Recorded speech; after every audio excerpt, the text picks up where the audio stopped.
Hi guys, and welcome back to my channel. Today I'm going to be making smoky patty Nigerian jollof rice.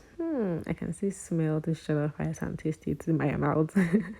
Anyways, I'm going to be putting the full ingredients and the cook time in my description box. Please check it out. Like, share, comment, and if you haven't subscribed, please do subscribe, and let's get right into the video.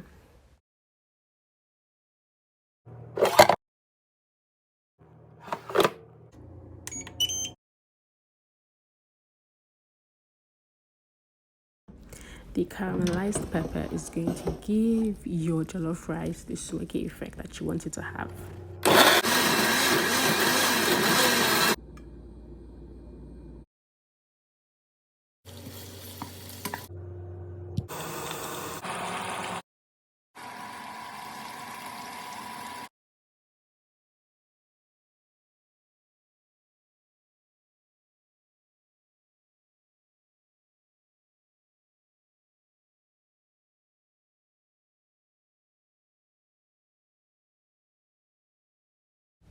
So you're going to be adding small water, like maybe half a cup of water.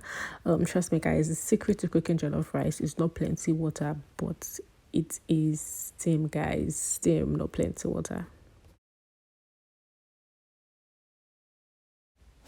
I'm adding salted carrots. I really like when my carrot is crunchy in my jollof rice, and I added a bit of chili because I like pepper like that. And there you have it, your smoky patty Nigerian jollof rice. Trust me, this tasted really good. Try this recipe and let me know how it goes.